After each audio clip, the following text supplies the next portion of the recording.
The humiliation and chaos that has come out of the Donald Trump-Elon Musk civil war has not just been concentrated between those two awful men, but instead has erupted across Donald Trump's administration, and the person taking the most collateral damage is Stephen Miller, not just because he has been fighting with Musk over Donald Trump's agenda for the past week, but because the way in which Elon Musk has humiliated Stephen Miller by taking his wife just got worse with the latest move that Musk made against Stephen Miller.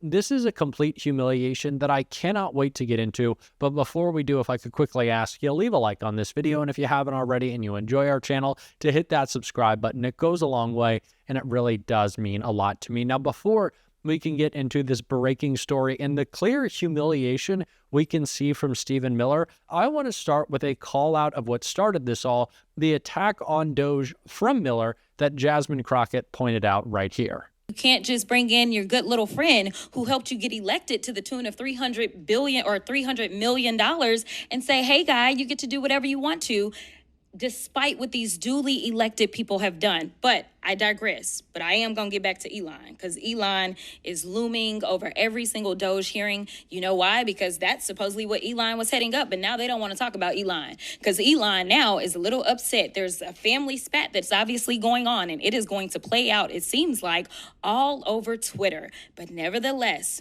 let's talk about some of the things that we should be talking about. And you know what? Every time I come in here, I really do wonder, what is the point?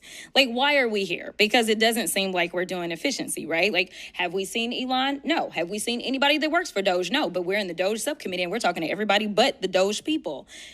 So to hear the comments about Stacey Abrams, it really got me going. And a lot of times when we come into this hearing room, it's all about politics. And it made me think that there was an issue most likely with Stacey, because someone actually brought up the fact that Stacey has run for governor a couple of times. And it seems like there's a gubernatorial race that's coming up in Georgia, and nobody knows whether or not Stacey is going to run. So why not muddy the water if we can, to hopefully keep a strong Black woman down? But again, I digress. So let's talk about the things that we could be talking about while we sit here in the Doge committee. It seems like we could be talking about, things like efficiency or oversight. When announcing this hearing, the chairwoman stated the Doge subcommittee would, quote, continue bringing long overdue transparency and accountability to those who abuse tax dollars. But so far this Congress, Republicans have focused their oversight responsibilities on things like defunding Big Bird, as well as attacking, of course, trans kids, because they're really the big threat that we have. We could be talking about how the Trump administration is ignoring these court orders, supporting American citizens, or targeting members of Congress for prosecution, or how Trump signed an order deregulating the cryptocurrency industry just as his family launched a digital currency. We could be having a hearing on how Trump fired members of the National Labor Relations Board for bringing a suit against Elon Musk, or how the Trump administration dismantled the Office of the Federal Contract Compliance while the office was investigating Tesla for alleged racial harassment, or how Trump dropped lawsuits against numerous large companies after they donated to his inaugural fund. We could have a hearing on whether Trump violated the emoluments clause when he not only, it seemed like he asked for a $400 million jet from a foreign government. Trump has put a for sale sign on the lawn of the White House and has allowed wealthy donors to dictate how the government operates. That's what we should be having a hearing about, but nope. They're here attacking nonprofits that deliver food to seniors and disabled folk, provide child care and elder care for working families, job training for teens, and shelter for the unhoused. So I wanted to start with Jasmine Crockett there, because there are a lot of reasons to unpack why Stephen Miller and Elon Musk are so upset with each other. Of course, Stephen Miller is upset that Elon took his wife, and we're going to get into why that just got so much worse.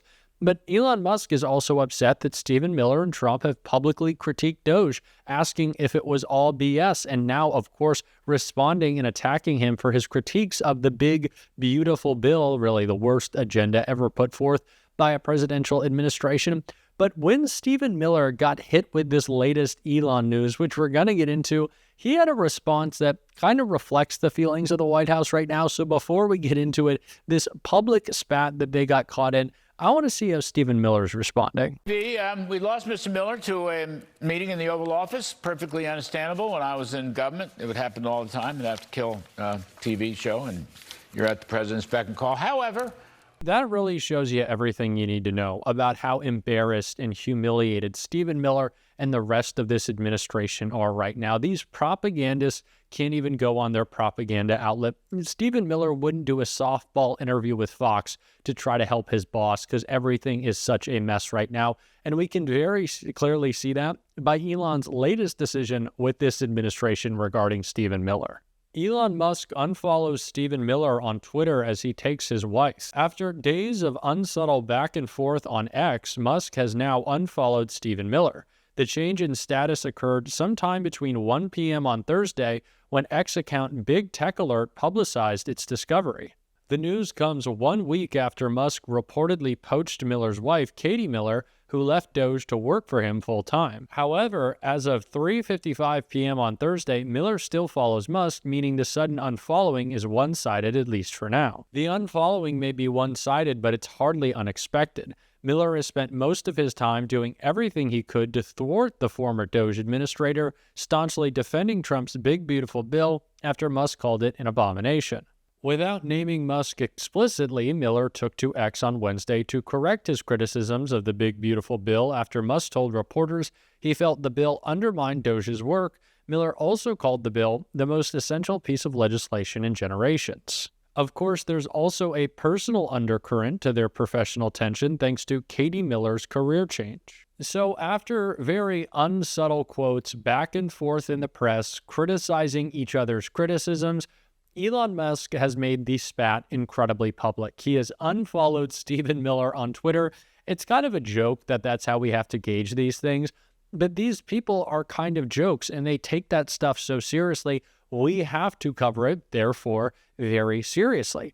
But this has been unraveling for quite some time now. Of course, Stephen Miller's wife is being snatched up from him. All of Elon's responsibilities over time were being taken away, and it seems like Stephen Miller might have been one of the main people doing that. He has so much power in this administration. And Donald Trump's foreign trip, well, we saw him talking to heads of state saying, this is the guy running everything. This is the guy running the show in front of Elon Musk. And I know that's got to hurt so bad for the guy who thought that he was going to be the co-president. But of course, Stephen Miller isn't happy because he wouldn't even go on Fox, his favorite place to lie, because everything is such a disaster. And I want to hear more about that, pointing out the failure of not just this administration, but Doge as well, from Jared Moskowitz right here.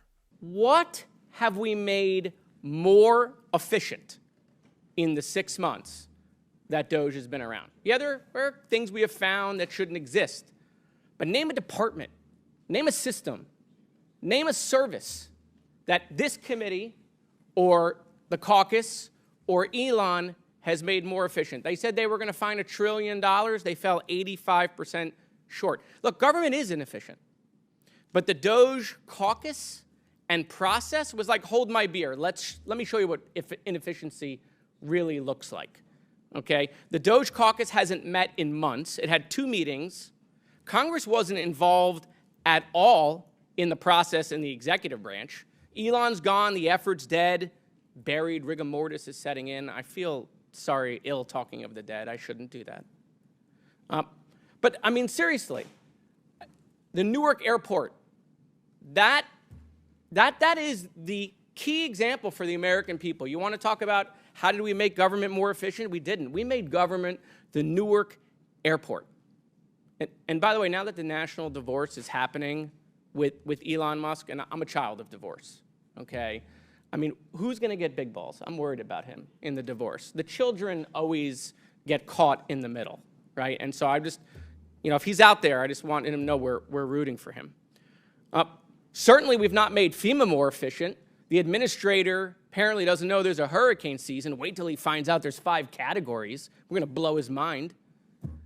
Nothing has been made more efficient by Doge. No new technology in any of these departments. No lower costs. Hasn't happened, right? We promised to tackle the national deficit and debt. They haven't done that. They've made it worse by the big, bloated abomination bill, okay? I mean, Elon has turned on them, but he's telling the truth.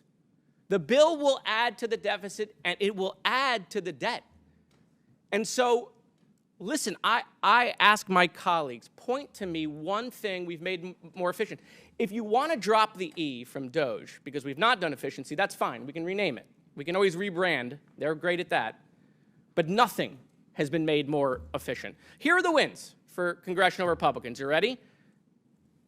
They're going to do a $9 billion rescission bill, okay, which they're going to get rid of Elmo, which the American people were clamoring for, okay, but they're going to add $2.4 trillion to the debt, $9 billion versus $2.4 trillion. And then they want us to cheer for them and give them a trophy like they were a 5-year-old at a soccer game. Everyone gets a trophy for their participation, okay? By the way, these things I'm bringing up, Republicans themselves, including the chairwoman, have expressed their frustration that Congress has not codified anything at all. And so, look, it's interesting. Elon just retweeted this. When are we going to flatten the curve? It's fascinating. We're using COVID graphics and COVID slogans. This is the debt. This isn't COVID cases, okay? And yet, my Republican colleagues who have always talked about the debt and deficit, I went out, I bought the debt clock that Thomas Massey wears, $99, by the way. I don't know if that's a great deal, but, you know, like 2-hour battery life. He told me you gotta, like, if you dim the screen, it'll last a little longer. Wow, it's still going up. Doesn't seem like these Doge cuts, right, or this rescission bill have handled anything with a debt or deficit. And so, yeah, look, yeah, Elon is, we love dark Elon now. Oh, yeah, this is interesting times, right? And Republicans will say, oh, wait, he was a patriot. He left his companies. He was doing the right thing. That's what they said for 6 months. Now they're saying, well, he's just mad because he's losing his EV credits. He didn't get his Starlink thing. They got rid of his NASA administrator, okay? Look, we got to do this together, guys, on a bipartisan basis to tackle the debt. I asked the Speaker to put a budget commission together to get Democrats and Republicans on a bipartisan basis to tackle the debt. But that bill should die. Thank you, Madam Chairwoman. The gentleman.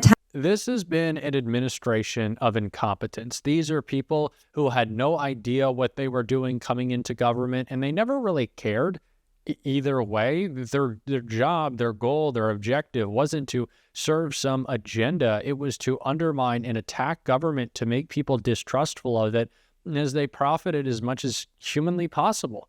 That is what Donald Trump was after, and ultimately that's what Elon Musk was after, and it's the only reason he's attacking the administration now. It's not because he actually cares about the debt or the deficit. He didn't get all the spending he wanted in Donald Trump's agenda, and so now he has turned on him. These are not people making principled statements of some kind now. Elon Musk has always known that Donald Trump is a corrupt and awful person. That's why he tried to buy him in the presidency, and clearly it's backfired. And now it's also backfiring on Trump. And we are going to be covering it all as it continues to unfold. And if you want to support that, even though I am struggling with my wisdom teeth recovery right now, you can hit that subscribe button, leave a like on this video, and if you stuck around to the end, you can drop a blue heart in the comments.